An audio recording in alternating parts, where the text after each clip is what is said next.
on our Facebook page every Friday at noon. My name is Brianna Jassett. I'm a Sustainable Transportation Vermont intern, and I'm so excited to introduce our speaker today, who's Curt McCormack, who is the chair of the House Transportation Committee.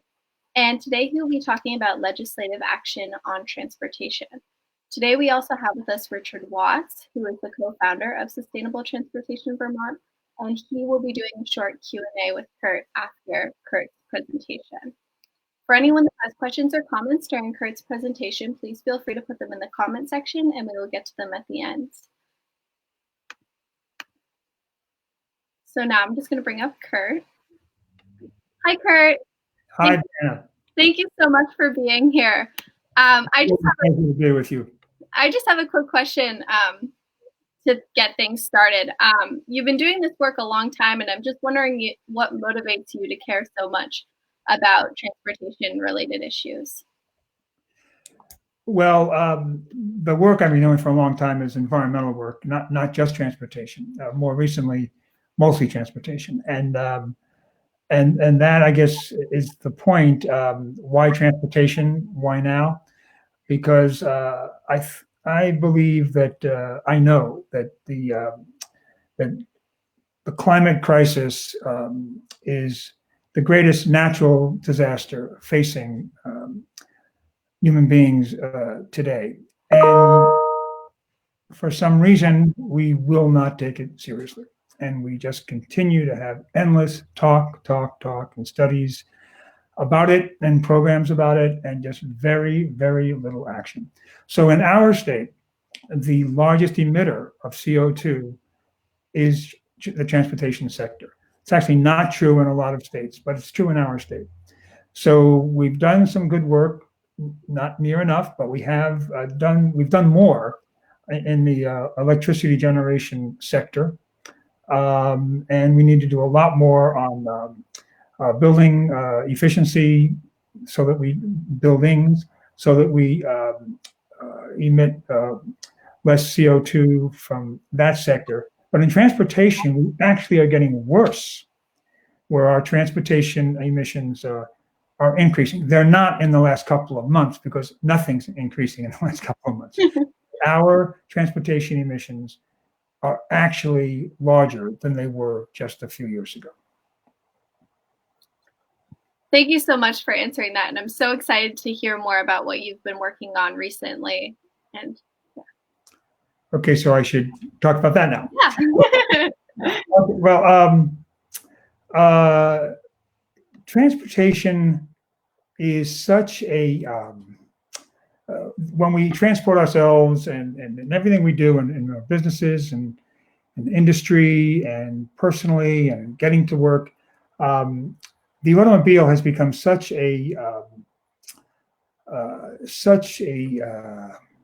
we take it for granted. We get in our car like we put on shoes. You don't really think about it. If you're in a hurry, you lace them up and you tie them and you walk out the door. And most of us walk into a car and we don't think any more about what that car is doing than what our shoes are doing. As a matter of fact, the car is replacing the shoe when you consider the unbelievably short distances people will use a car for, that people used to use their feet for, including people who owned cars. We are doing better as far as the language. We kind of know what to say. For instance, the committee that I chair is called the Committee on Transportation. And that committee used to be called the Highway Committee, believe it or not. I don't know what year it changed. I think sometime in the 1960s or 70s. So we kind of get it. We know that transportation is not just highways, but we actually don't act on that. So, and including some of the more, some of the stronger, friends of yours and mine who are advocates, strong advocates for the environment, strong advocates for doing something about climate. But when you talk to them, you find they drive everywhere, and if they're going farther than where a car takes you, they fly. Very few people take Amtrak. Very few people use transit. Very few people use bicycles for transportation. Many people use it for recreation, few for transportation, and few walk for transportation, including most people in the environmental community, at least the ones who I know. So, what do we do about that? How do we get people to stop talking about CO2 emissions and actually cut their emissions? So we need to institutionalize things such as the things I mentioned that are not going well right now. And there's a number of things we can do, but even there, it's surprisingly difficult to do. For instance, the Sustainable Transportation Vermont, Richard Watts and Jack Hansen and Brianna Yu and Josh Katz, and I think that was it, came in and testified in our committee on transportation demand management. And that's where we just have serious incentives for people to not drive to work, or at least not drive to work all by themselves in their car. There's a number of things you can incentivize. Carpooling is one. Not allowing for free parking anymore is two. And of course, parking really isn't free. It's free maybe, out on a country road very far from employment and other places that people go. It's not free here in Burlington and in any place of employment that employs a lot of people. There's actually, it's far from free. So you can incentivize that by de-incentivizing what we do now. Now, presently, we incentivize driving because one of the things we do is we say, come here, work here, don't worry about your car, park here and park wherever you want on the lot, and it's free. Doesn't cost you anything, and we'll make sure there's always a place, a parking space. So there's that. So also you want to incentivize transit. So to give an idea how difficult that very those good concepts are, the concept of TDR or TDM, transportation demand management, was to pass in my committee. I put that forward and in my committee, and immediately it was deemed, and this is an exact word that one of the members used, this is draconian. So even though it was happening, and the things I just mentioned are happening at UVM and at the UVM Health, the hospital. You guys do it now, and yet the legislature considered that draconian. So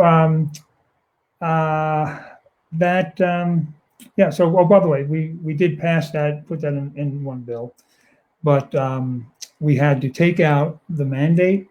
We had to just say we incentivized the company to incentivize we said that if you have an employment and you have more than 500 employees, then if you'd like to, we'll help you do this, to help you do the TDM. So yeah, so it's so there's not good news coming from my committee. We're trying, but some of us are trying, some of us are not, and in the end, we just aren't doing very much, and we just need your help in motivating people to understand, people in order to understand that we really need to move off the mark and stop talking and acting.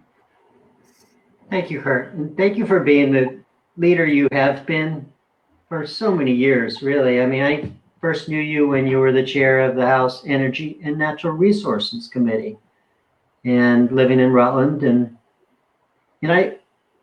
one point that you made, I think is really interesting. It's by living like you famously, of course, don't have a car. You commute to Montpelier in carpool or on the bus, I imagine. And to me, that gives you a sense of what it actually takes to do change. So it's not so much like your behavior makes some huge difference in the world. It makes a big difference because you can see what it would mean to actually ride the bus regularly or carpool regularly. I'm wondering if that's something you think about, like you get to sort of have this view of the world as somebody who's not using a car all the time. Well, yes, it's true, and I do have that view, of course, and but it's difficult, Richard, to use that, if you will, to mention it, to refer to it. Sometimes I do, but when it's personal, it actually can work against you.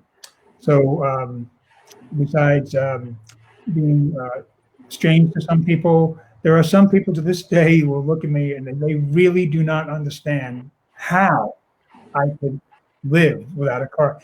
It's that crazy.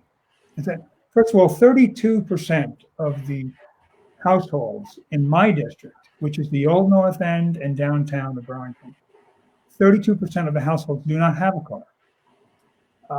Not because I told them not to get one. They don't have one. They get around. They go to work and they do what they do.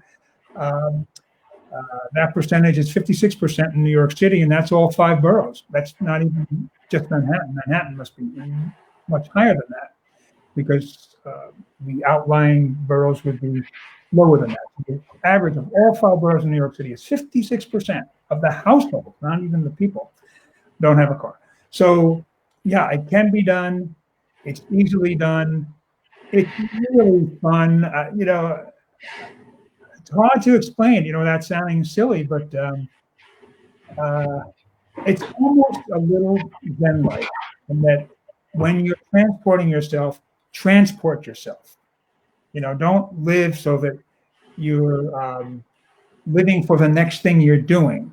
And I know I have that terrible habit of always planning. I'm probably not doing it at this very moment because I'm on this live program, a little nervous. I've got to get on this. But as soon as we're off this thing, I'll be doing something and I'll be thinking about the next thing. So traveling is part of living. And when you ride Amtrak, I always load up a lot of things to read, and we've got Wi-Fi now. I bring my laptop. I'm all ready to work and work and work. When I get to New York on that train, I didn't get half the things done because I couldn't stop looking out the window at how beautiful it was. And it's meditative, and it's just wonderful. Driving and flying are not that way. And even when you're a passenger, it's hard to read in the car. I don't know why, but it's just difficult. You just don't feel like doing it, right? Yeah, I feel the same way, Curt. Sometimes I think some of our work is to allow people to have these other ways of getting around, and then starting to feel that, wow, it is kind of cool to be able to walk or bike. And then once you're doing it, you're like, oh, if that sidewalk just continued a little further, or if it wasn't easier to drive my car than it actually is to pedal a bike, then maybe I would, all those things sort of occur to you as you do it. Listen, we have a bunch of questions and comments for you. So if it's okay, I'm going to go to a couple of those. Somebody asked, let's see, Marshall Distal, who's a planner at the CCRPC and proud graduate of UVM, asked initially about the connections between smart growth and transportation, and how you and the legislature are thinking about that. And then he also asked more specifically on the TDM legislation. But can you talk a little bit about land use and transportation? And, we know they're all connected, and how you try and think about those issues from your legislative hat. Okay, so land use. Yeah. So of course we all know that that we made a terrible, terrible mistake in our country, which is leading the way to suburban sprawl. And suburban sprawl cannot exist without the automobile. Um, and in some ways, the automobile has difficulty existing without sprawl. So we need to change that, and that's not easy. We made some changes to Act 250 to make it difficult to construct in sprawl or to extend sprawl. Even if you already have sprawl, say, well, that's sprawl. We'll put one more shopping center, right on the edge of the sprawl. Like, no, no more sprawl. Um, and there's a good Act 250 bill pending in the legislature right now. Um, we're going to have some trouble getting all good legislation through this year because some people think we should only be passing directly COVID related issues. And some of us think, of course, we need to do that, and we are doing that. But we also need to pass legislation that's good for the people of the state of Vermont because life goes on after COVID. I would urge you to look in that legislation. It's actually passed the House, and it's in the Senate Committee on Natural Resources and Energy. Chris Bray is the chair of that committee from Middlebury. So in general, I'll tell you, Marshall, and thank you very much for the question. I remember once somebody asked me, what did I think was the worst thing we ever did to this planet? And I said, I really want to think about that and get back to you because, I thought, I'm sure he's probably going to say something like radioactive waste, CO2, something like that. But I think the worst thing our culture has ever done to this world, and because we've helped promote it by just doing it, is suburban sprawl. It's the biggest mistake we just could have made. So what to do about it?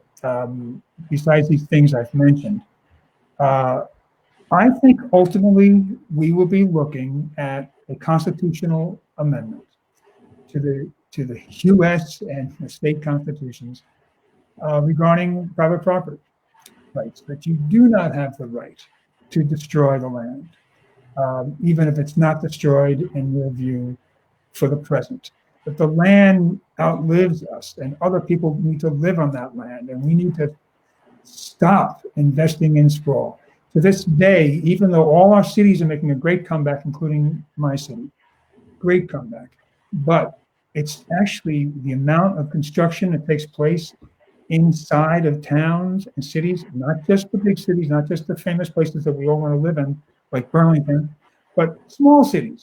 South Burlington's doing good work trying to make a town again. Not again, but South Burlington never really had a town, and they're trying to do that now. But it's very difficult because they don't stop the sprawl at the same time. So it's hard to do both. So you really have to do just the one. You have to stop the sprawl. And I think we need to actually question the rights of property owners to do whatever they want on their land. Thanks, Curt. So we are live here with Curt McCormack, who's the chair of the House Transportation Committee on Sustainable Transportation Vermont.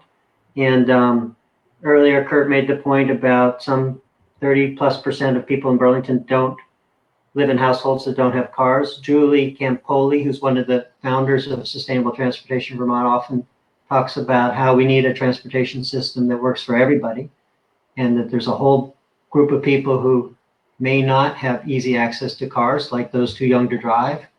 And if you want to know more about what Sustainable Transportation Vermont does, go to our website, of course.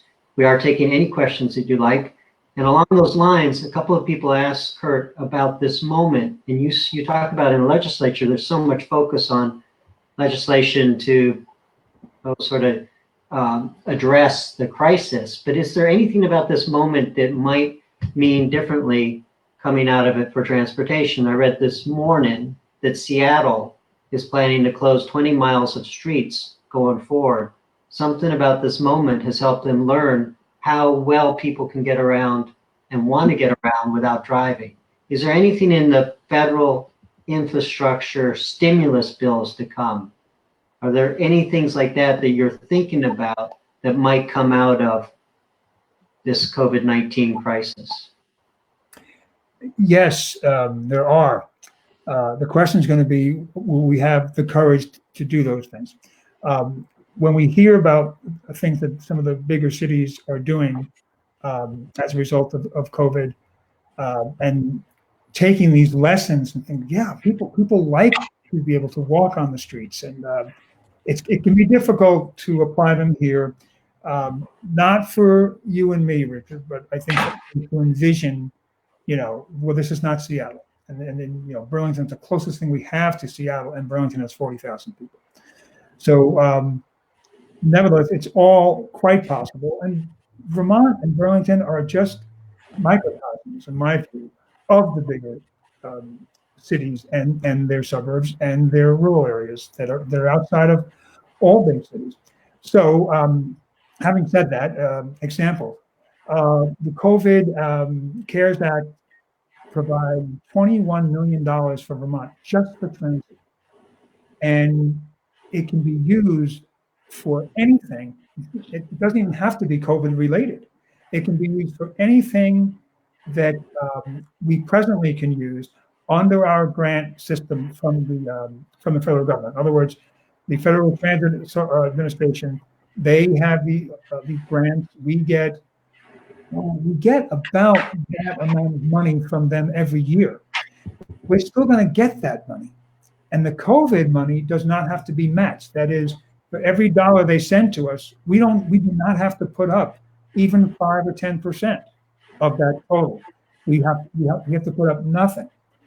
So, because I know states have more difficulty raising money now than the feds do. In fact, the reason for that is that states either constitutionally cannot, or in states like ours, we're not willing to deficit spend, but they are. So, something that no one's talking about with the COVID legislation is, how are we going to pay for this? That's the federal government, and we're not going to turn that money down. So we could use that money, some of that money, for things that are not related to exactly what COVID has done to us, such as a statewide permanent fare free policy. It's one of the things I'm going to try to do with some of that money. Why does it take money to be fare free? Because right now, not right now, but going back 3 months and going back, we do have fares in most places such as Pittman County. And the fares raise $2.7 million a year. 2.2 of that is right here in Pittman County. So if you go fare free, that's a big promoter and incentive for people to use transit. We find that that's what happens when you have fares and then you take them away. More people run, as much as twice as many people will get on the bus who were not getting on the bus before. So yeah, we can do that, and we could purchase electric buses. We could purchase other buses, other equipment. In other words, it doesn't have to be just cleaning solvents and the things that we need right now for COVID relief, if you will.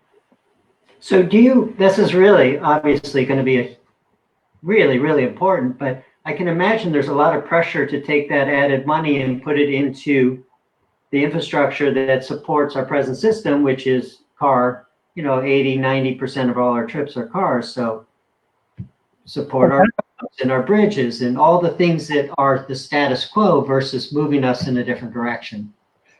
That's right. Only that money cannot be used for anything else other than the things I mentioned. The $21 million is for transit only. Where it's broad is that you can use it for any transit program that was approvable by the Federal Transit Administration right now or before COVID. They haven't changed that law at all. That's why I say you could use that money. You could use all of it if you chose to, and we would not choose to do this, but you actually could, under the law, choose to use every penny of the 21 million to buy electric buses, for instance. And there's another initiative that I read about, and which is maybe it's a separate pot of this federal money, but it's to build out our broadband infrastructure. Spend $100 million plus, and it relates to something that we've been thinking about a little bit, and that is telecommuting. You know, we have this amazing controlled experiment where a whole lot of people are telecommuting, and based on a survey we just did, a lot of people are really enjoying the idea of not driving to work as much as they did. And it's possible that more people and organizations will understand that their employees, that group that can do that, that are lucky enough to do that, would be able to do that going forward. What's your thoughts on that? I think that's a good idea, and we will be using some of the COVID money for that, but not that 21 million I was talking about. Right. We're going to get a lot of money from the federal government for transportation. We've only gotten the 21 million, or getting that. I don't even know if any of it's actually flowed yet, but that's for sure, and that's coming soon. But that, interestingly, the only transportation money in the CARES Act is the 21 million I've mentioned. It's for transit. So they have not given us anything for roads and bridges, but they probably will when they do the stimulus bill that we hear is coming. Although it may not come, and it may not come as largely as they've been talking about, another few $1 trillion. But you know, I'm hoping, and I plan to lobby our delegation in Washington to put strings on this money. Representative Welch was on radio the other day saying that we're going to let the states decide. I say put as many strings on that money as you can, and I think we should do the same thing here. We should have criteria. We should be using that money, all of it. Well, not just in transportation, but in the broadband. That money should be used as much as possible for immediate COVID relief, and then the stimulus package is not for COVID relief. It's for the disaster on the economy of COVID. We should build back our economy with good projects. By good, I mean projects that do more than just supply employment. They should supply employment, absolutely. And then, well, what kind of employment? How about charging stations? You know, how about electric buses? How about, well, whatever it is, it should also help with reduce our CO2 emissions. The Obama stimulus package did that, not strongly enough though. So we will be having money for roads and bridges, but I believe in every case it should be demonstrated that the project also is good for the environment, good for cutting our CO2 emissions. You know, Richard, if I may, getting back to how we need to take this problem more seriously. Today is the anniversary of the end of World War II in Europe. And, you know, when we think about World War II, when we think about what this country did, how we responded in the beginning of World War II, we did inconvenience people some. We rationed all sorts of things, not just gasoline and tires. We rationed sugar and coffee. And I mean ration. Those things are much harder to get than they are in these last couple of months. Much harder to get. Not that gas rationing was so strong. I don't get like use words like severe. So strong that most people bought no gas. And you had to go look for an exemption to get some more coupons so you could buy enough if you were a doctor or someone that could argue your car was essential. So that's World War II. Now the COVID crisis has been compared to World War II, and in terms of its impact on us, how it's affecting the economy, but only because we can't be out standing close to each other. And that's the only reason. It's not to win a war. Now, just before the COVID crisis, we were hearing a lot of people compare the need to take on the climate crisis the way we took on Germany and Japan in World War II. And we just are not doing that, and we're still not doing it. Why does it take a pandemic or an invasion of our territory in the Pearl Harbor to have us take a crisis seriously. Are we good enough to say we need to do this for the good of the future? Because that's the problem, isn't it? You know, the climate doesn't impact you and me that much, not yet, but it's going to impact people in the future. The war and the COVID crisis were impacting people immediately. So we need to make that step. And it would be so easy. The things we need to do are so simple and so actually easy to do and accomplish. We're talking about carpooling, riding transit, walking and biking. Are they real? Are they that difficult? We're talking about no longer having sprawl development. We're talking about having development that's in town where everybody wants to go anyway. You know, one of the problems with sprawl is that all the people who live in sprawl want to come to town. They do every day. They do several times a day. But nobody really wants sprawl. It's just cheaper out there. And it's cheaper because you can do it out there, and there's more of it than there is space left in town. Yeah, actually, one of our commentators here, Jonathan Weber, notes that the growing, concentrating development in the towns makes more higher tax burden for those towns, but that's really what people want. They want to come to those places. And I always am struck by how much we spend on $600 or $700 million in the state really supporting our road infrastructure, when sidewalks and little simple things, painting a line on the side of the road, which is pretty cheap, can actually facilitate more cycling.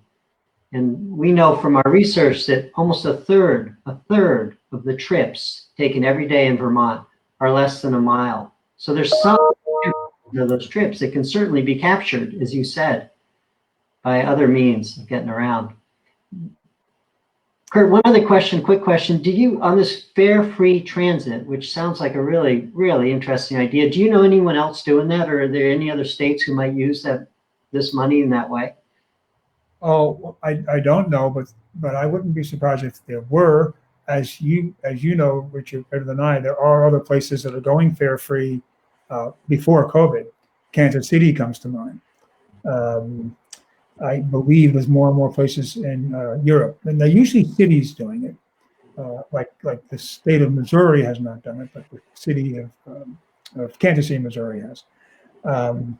And we have a mixture here in Vermont. We actually don't have much of it here in Chittenden County. I can only think of one bus that is fare-free, College Street bus. But Advance Transit in the White River Junction region, which includes both sides of the river, they're totally fare-free, their whole system. And they found that once they went fare-free, ridership doubled almost immediately. So a lot of it's in your head. You know, I mean, you might think that why shouldn't you pay a little bit of money to be on the bus, and that makes sense, and help pay for it. But psychologically, you know, when you go to reception and it's a cash bar or it's not a cash bar, I don't know about you, but I usually don't enjoy a glass of wine if it's a cash bar. Yes, agreed. All right, Mr. McCormack, Mr. Chairman, we're going to slowly wrap this up, but I do want to take one last, just, you know, from us here at Sustainable Transportation Vermont, to thank you for your leadership. And is there anything, I know you're kind of in the throes of this last part of the session, anything happening right now we can support you in any way, or what is happening in the legislature right now? Are you doing the T-bill, or where is it all at? We have to rewrite the T-bill, the transportation bill, which is one of two bills that my committee passes. So we have a lot of amendments in it, and it authorizes the entire transportation construction for the next fiscal year, which is about $640 million a year. And we are simply, when I say we, I mean those of us advocating for a transit program a transportation program that includes things beyond highways, and includes them in a big way, not just in a token way. which is what I would argue it is now. We really need your help. We need your help so badly to advocate to the other members of my committee, people of all the parties, that this is important and that the legislature needs to get beyond its inferiority complex and stop rubber stamping what the administration, regardless of who the administration is, regardless of the governor is a Republican or a Democrat, that doesn't matter. Our tendency is to act like a typical board of directors and rubber stamp. In other words, agree with what we scrutinize, what they tell us, ask a lot of questions, take the answers, and don't change what they want to do. And that's what needs to change. So please advocate that we should be writing that budget, the legislature. All right. Well, thank you, Mr. Chairman. I'm going to bring back Brianna is going to join us again and talk about our next speaker. But really, from all of us at Sustainable Transportation Vermont, thank you for your work, and we will hopefully be able to keep supporting what you're doing. All right. Thank you. Thank you very much. Brianna, come back and tell us what's next. So next week, I'm gonna hide you guys so I can just show who's speaking next week. Next week, we have City Councilman Jack Hansen talking about climate change and COVID-19. So tune in next Friday, May 15th at 12 p.m. And thank you all for being here. And I'm so sorry if we didn't get to all of your questions, but I really appreciate all the engagement, and please tune in next week. So thank you.